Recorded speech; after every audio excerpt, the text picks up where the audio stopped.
Oke, sahabat-sahabat, jadi untuk tanah di Kecamatan Cikidang itu kebanyakan belum diukur BPN.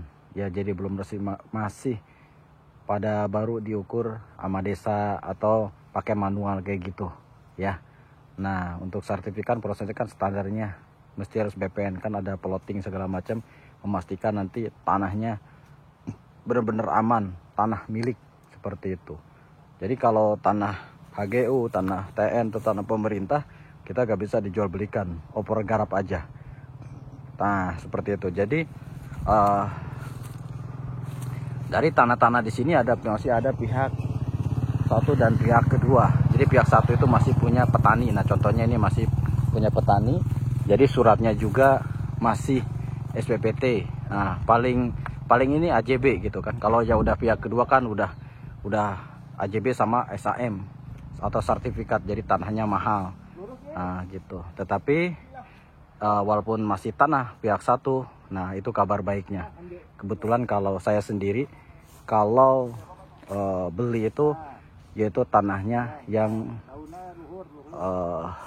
masih punya tahap 1 atau tahap petani, karena otomatis murah. Kalau sudah dibeli sama tahap kedua atau biong ya, atau pembeli, nah kalau dijual lagi otomatis mahal. Ini yang pinggir jalan, hijaunya sawah, dan di sana ada sungai, bisa perluasan juga ke sungai.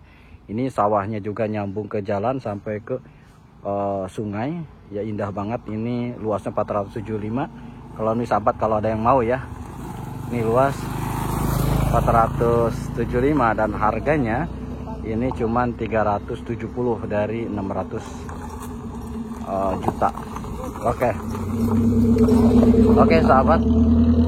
Nah, jadi untuk tanah-tanah ini di SPC sahabat pada Cikidang itu insya Allah aman-aman gitu ya, karena kita komunikasi langsung. Jadi kebetulan saya ketuanya sendiri, Asef Vaneli, yang menyediakan tanah-tanah. Jadi beda-beda tanahnya ya, masih tanah milik juga, ada yang harga masih 11.000, 13.000, 15.000 ada.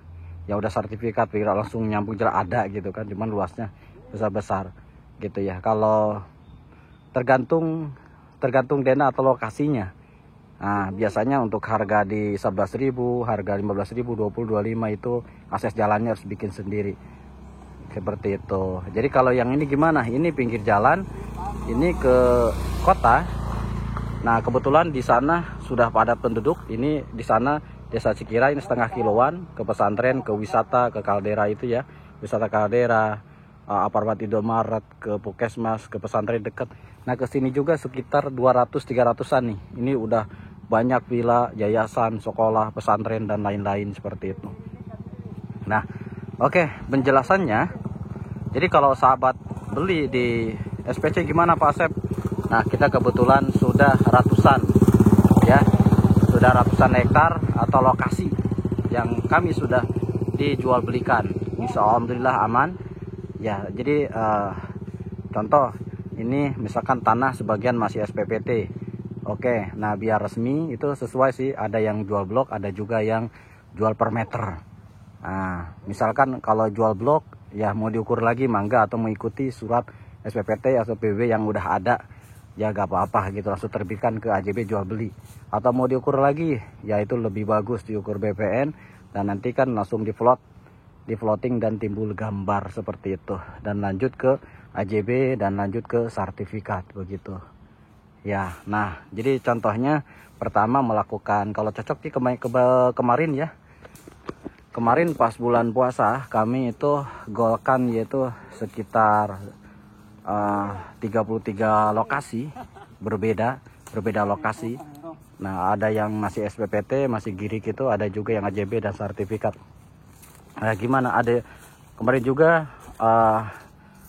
20 lokasi atau 20 AJB itu kami jual belinya melalui online. Nah, bisa juga kalau sahabat-sahabat sibuk, bisa juga nanti melalui online gitu kan transaksinya. Jadi gimana caranya kalau melalui online? Pertama, lihat video-video kami atau VC, udah lengkap semua. Kalau cocok bener melakukan DP, dan kita melakukan DP, kita uangnya ada di SPC aman ya, uangnya ada di SPC aman.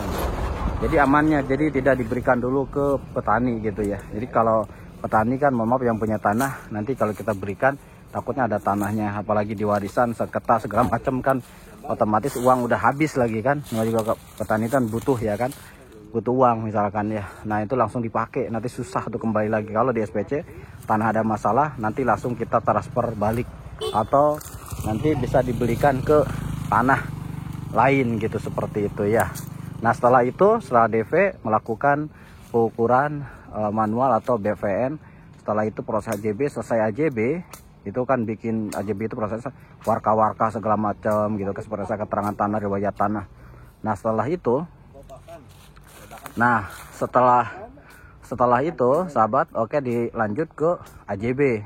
Mau AJB camat, kecamatan, biasanya kalau masih girik masih ini kan lebih tahu, lebih persilnya, literasinya lebih tahu itu desa gitu kan. Jadi melalui desa, kecamatan, setelah AJB saya baru ke notaris begitu biasanya. Oke, kayak gitu ya. Jadi